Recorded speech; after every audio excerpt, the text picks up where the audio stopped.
think he saw things the rest of us don't.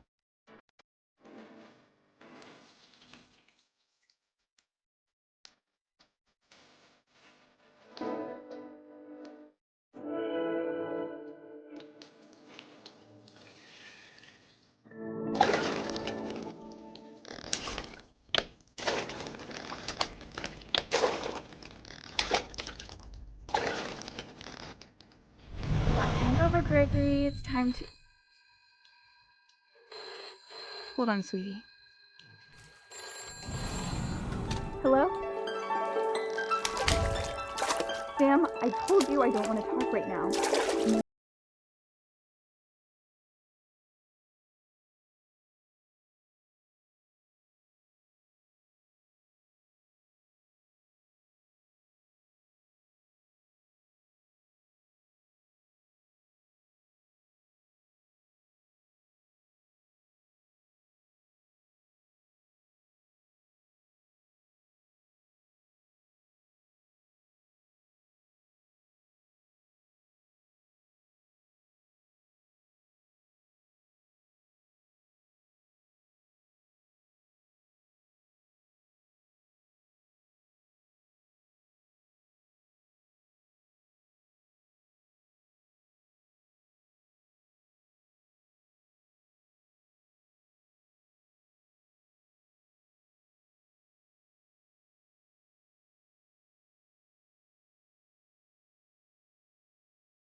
Maybe if I hadn't called that night.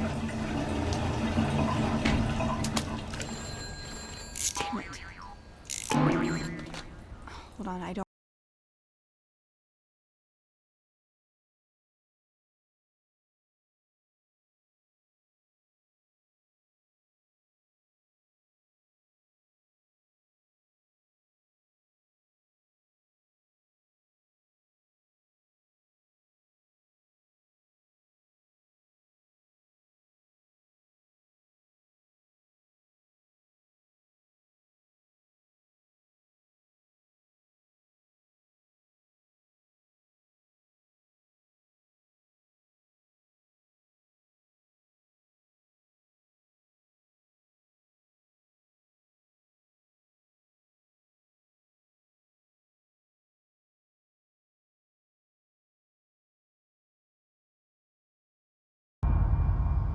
Good luck, Kay. Love, Sam.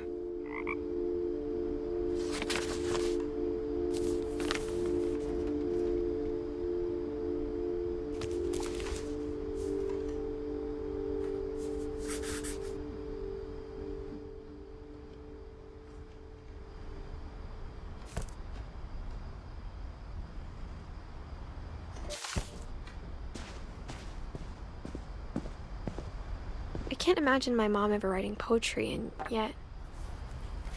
A poem for Gus, who always said the wedding was a bad idea. Our father never hit us kids, at least not very hard, before the day my brother said with teenage disregard that he'd be dead before he'd see a wedding in our yard.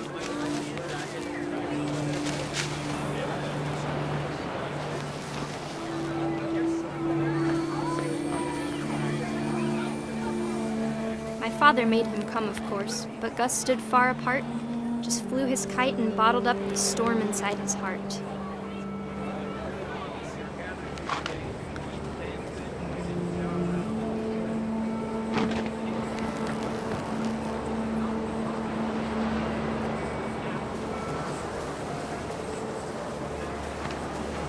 I tried to talk him out of it, but though he'd never met her, "We don't need a stepmom," were the words that I now pronounce you husband and wife. may kiss the bride.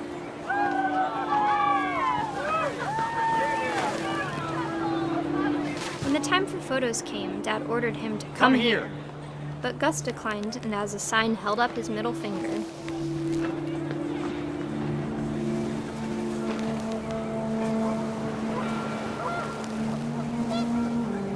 The wind picked up, and panicked geese appeared and quickly went.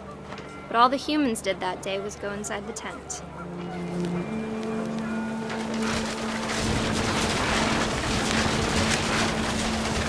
The rain came down in buckets then, but no one seemed afraid that nature might destroy the tent our dad had crudely made. The thunder sounded much too close and full of angry power. But all my father said to this was, "Make the music louder."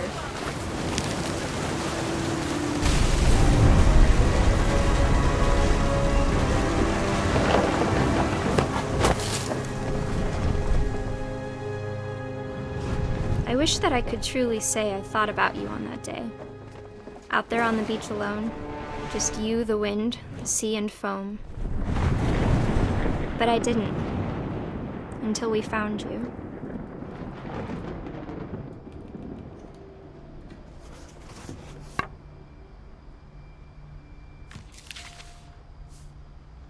She never talked about him, but Mom told me once if I was a boy, they were going to name me Gus.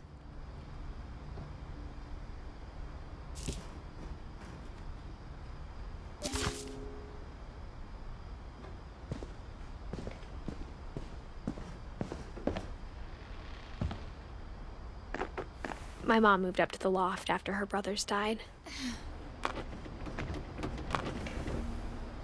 At the time, it was as far away as she could get.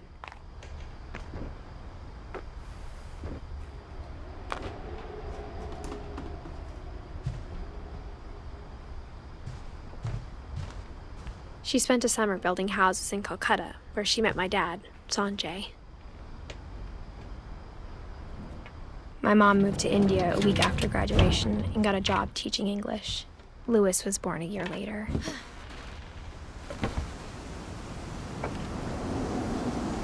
When my dad died, I don't think Mom knew where else to go. I'm sure Edie was happy to have her back.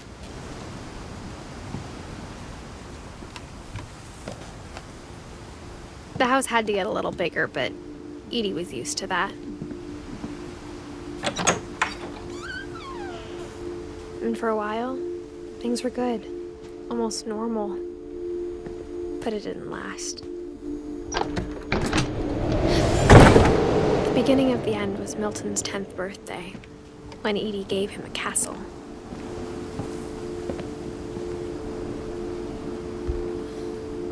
After Milton disappeared, the only thing he left behind was a room full of paintings.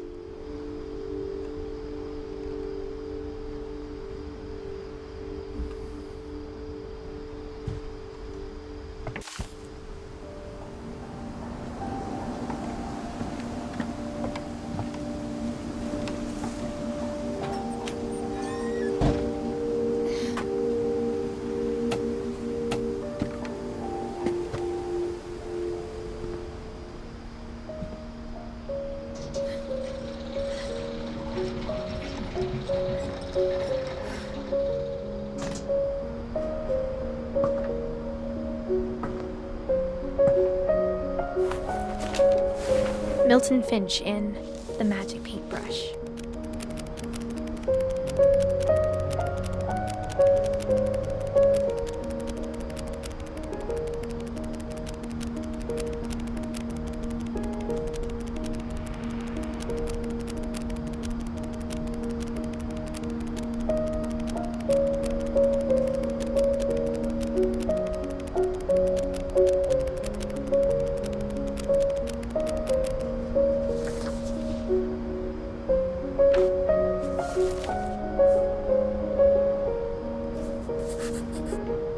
I was 4 when Milton disappeared.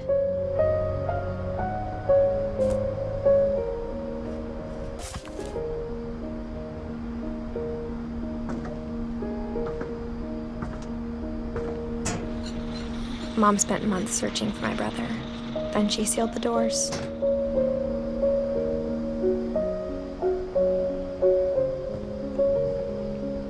Whatever Milton had found in the house, Mom didn't want it getting out.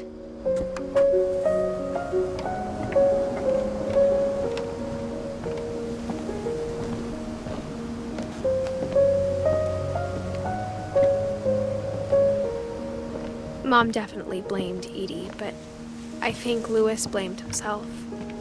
After he graduated, he just spent more and more time in his room, until Mom got him a job at the cannery. Everyone always told me to stay out of Louis's room, except Louis.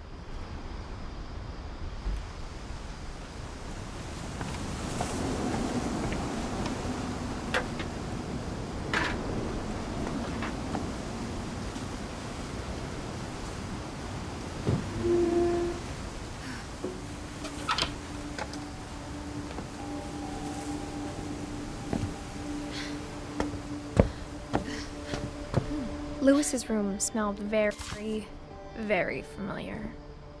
That part of him lived on.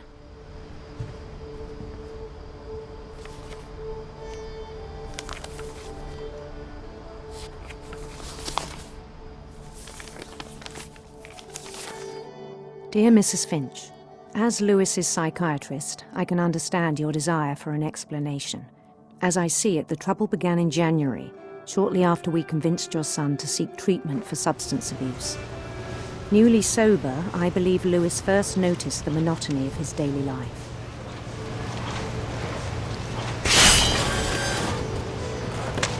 He kept working at the cannery, but he withdrew part of himself.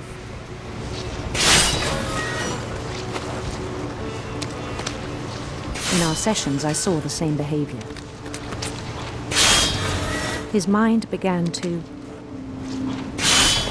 wander. I asked him to describe it. He said he started small, imagining a labyrinth. He'd feel his way about. Then something moved. Bats. And toads.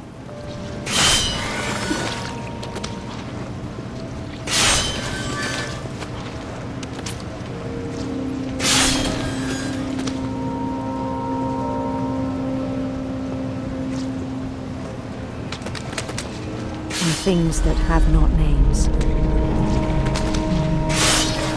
He knew it was all in his head.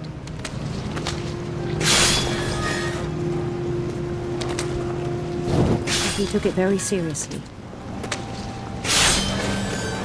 I had hoped he'd find himself.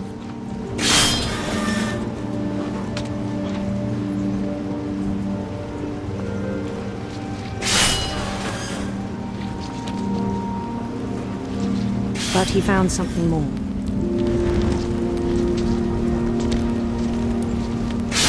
I worried about him then.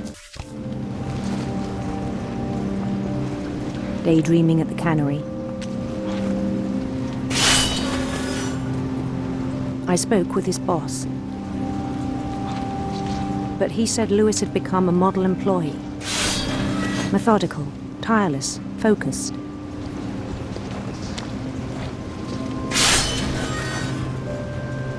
Like a whole new Louis. So I let him go on.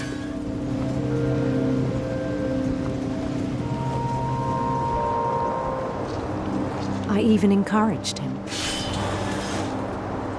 It seemed very promising at first. He told me he'd made a new friend.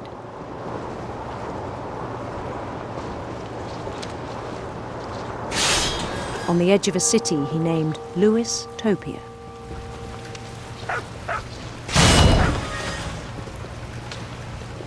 He built the city up slowly, brick by brick. Then he made musicians.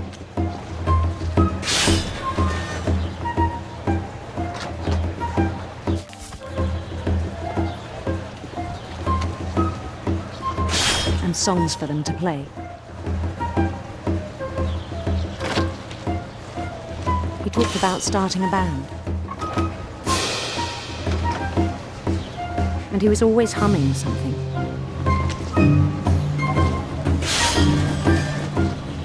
Every day his imagination grew stronger.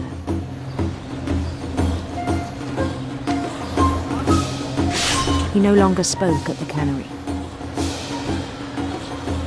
but his chopping was as reliable as ever. Then one day it struck him that all the cheering crowds, even the stones under his feet, were all in his imagination, so he could do whatever he wished.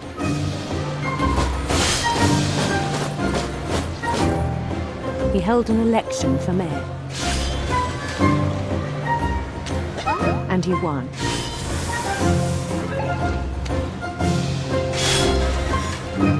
They begged him to stay, but his mind was already wandering. It became a game for him.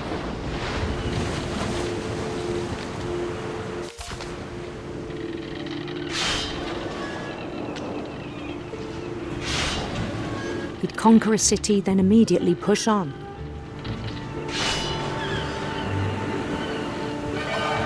New Louisville.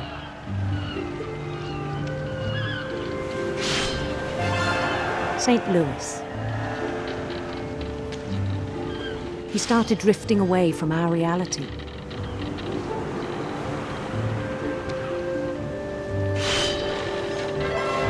Minneapolis, until one day he forgot to go home from the cannery. Even as his mother pleaded with him, part of Louis kept sailing on.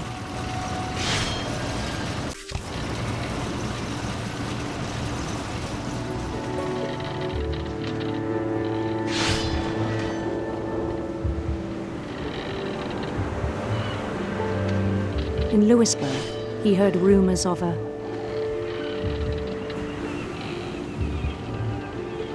handsome queen.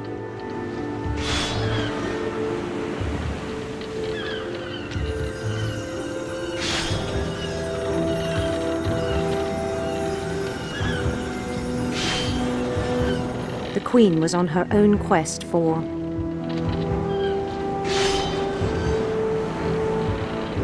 radiant rainbows.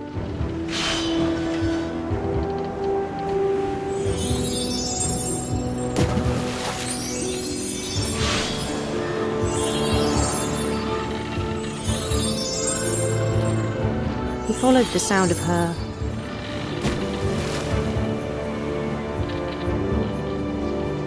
silver harp.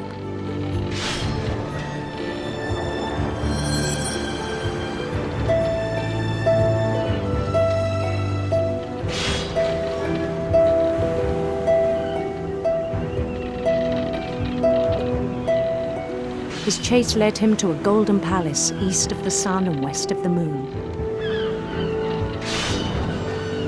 Even then, his logic remained sound. He knew the world was all in his imagination.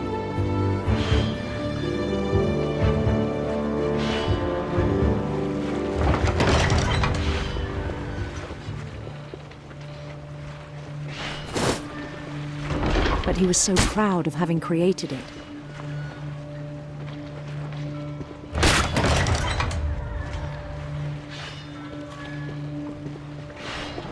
In his own eyes, he'd become something greater than a king.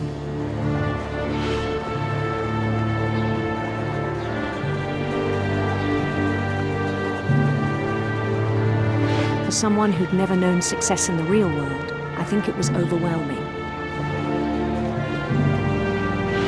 And then it struck him that the real Louis was not the one chopping salmon, but the one climbing the steps of a golden palace.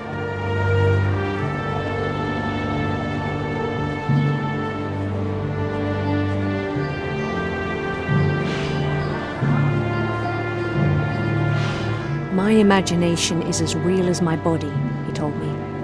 It was hard to argue with him.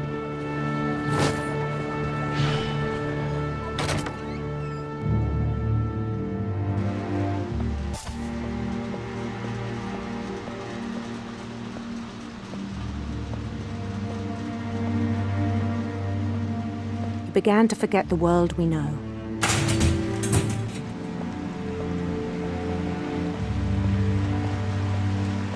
I think it pained him to remember Lewis, the cannery worker.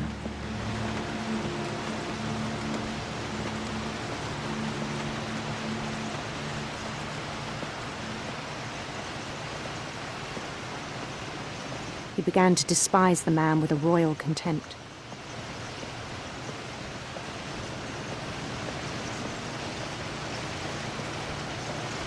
I still thought I could save him. Even after he said he was being crowned king over all the lands of wonder.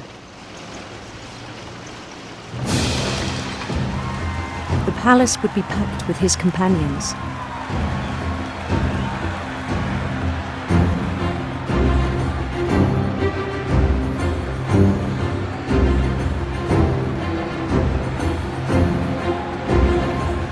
Including the wise Calico who'd insisted on inviting him.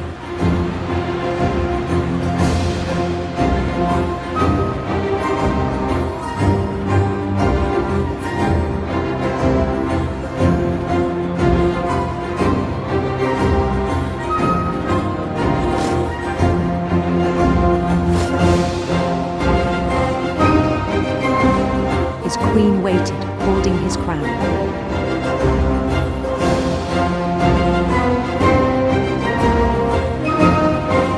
There was only one thing left to do.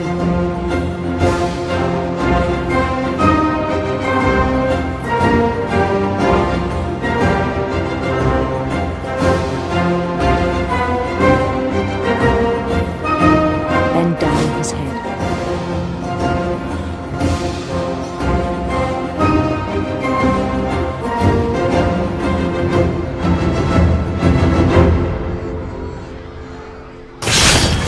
The rest I think you know. Mrs. Finch, your son was a kind man who will be missed by all of us who knew him.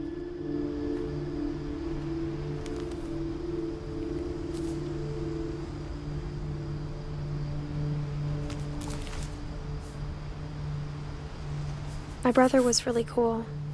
I wish you could have met him.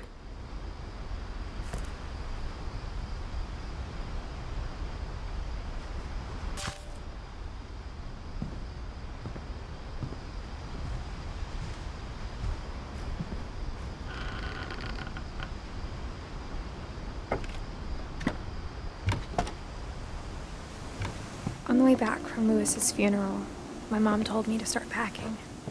She waited until the day before we left to tell Edie. I'm not sure if she wanted to make it easier or harder.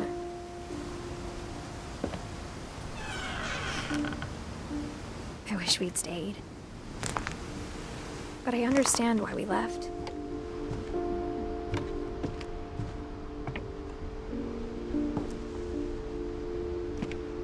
What happened that night had been coming for a long time. Maybe it should have come sooner.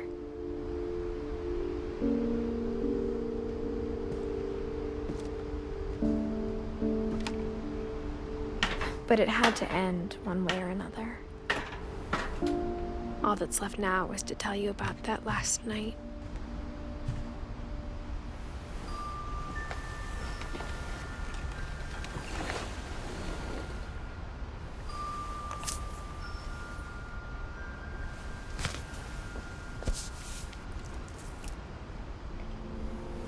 That whole last day, Edie just watched us pack and didn't say a word.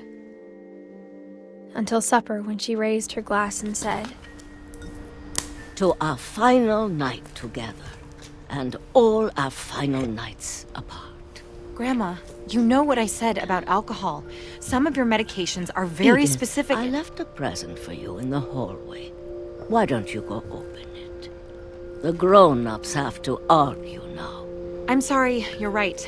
We're all leaving tomorrow. Let's just enjoy our last... I'm not leaving.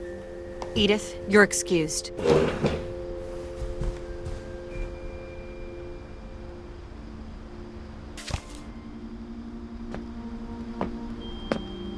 The power had been shut off that morning, but Edie always had plenty of candles. When my mom sealed the library, I don't think she knew about the other entrance. Or that Edie had a key to it.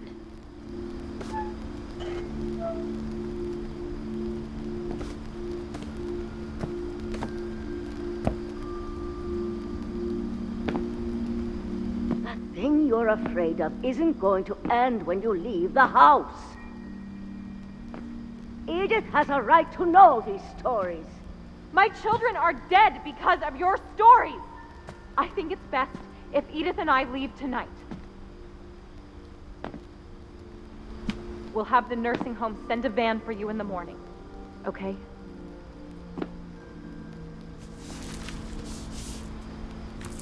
Dear Edith, there's so many stories I wish I could tell you, but there's only time for one. This is about what happened on the night you were born. That night, the tide went way, way out. It was the first and last time I ever saw the old house aground. There'd been an earthquake out in the middle of the ocean. They called it the lowest tide in 1,000 years. God, it smelled awful. You know, I've seen that house every day of my life.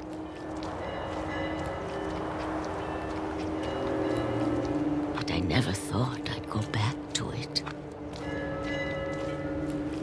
When the fog rolled in, I lost my way.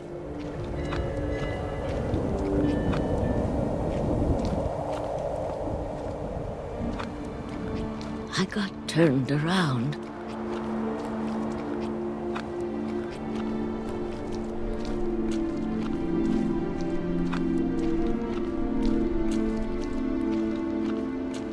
For a while, I wandered.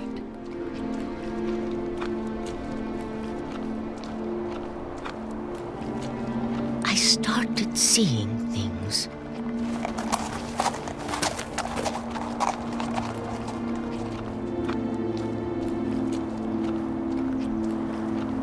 Things I'd forgotten had ever existed.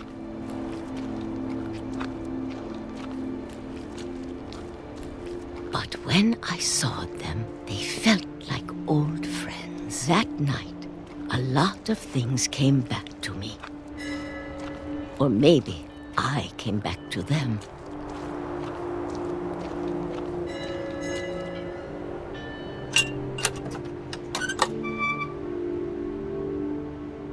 Things I can't explain, but that I need you to try and... Edith, what are you doing in here? It's mine! Edith! Mom, you're gonna rip it! Let go!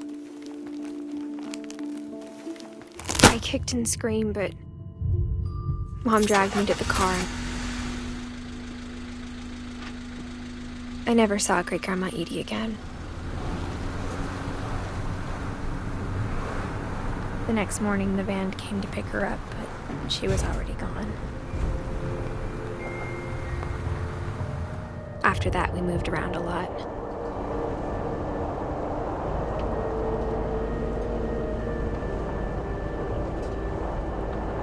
We both tried to make the best of it.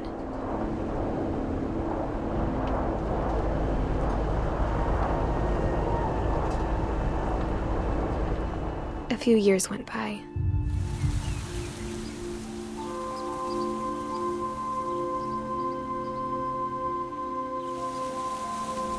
My mom didn't like to talk about it,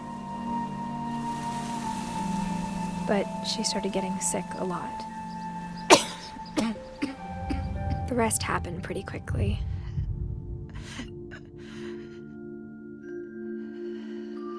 She got better for a while, and then she didn't. And then I was alone. The last Finch left alive.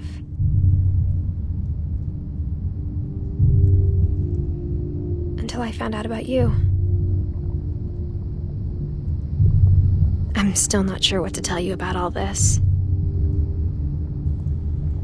If we lived forever, maybe we'd have time to understand things.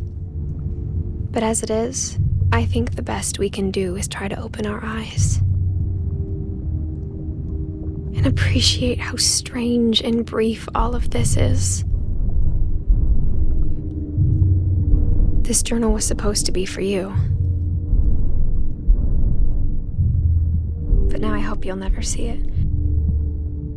I just want to meet you and tell you all these stories myself.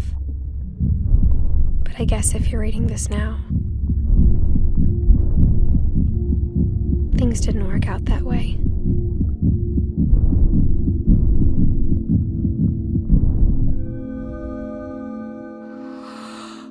This is where your story begins. I'm sorry I won't be there to see it. It's a lot to ask, but I don't want you to be sad that I'm gone. I want you to be amazed that any of us ever had a chance to be here at all. Good luck.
I knew Grandpa Sam had a twin, and that he never talked about him. I guess my grandpa didn't like history any more than my mom did.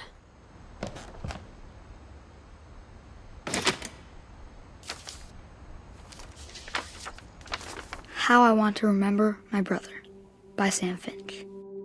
The thing I remember is that when he made up his mind, that was it.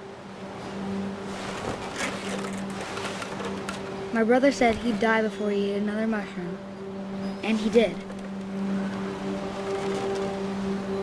At Barbara's funeral, we swore we'd never be afraid again, and he wasn't. I think Calvin always wanted to fly.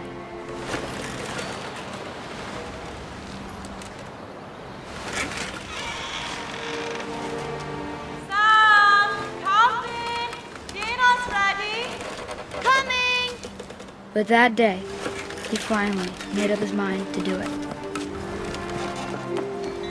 I told him going around was impossible.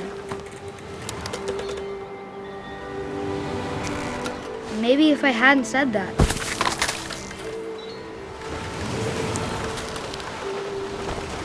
Alan, I'm not gonna tell you again. Maybe if the wind hadn't picked up. Then maybe he'd still be here. But I doubt it. I think he'd already made up his mind. That's what I want to remember about my brother.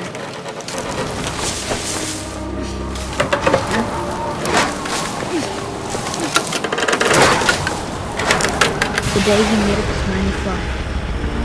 And he did.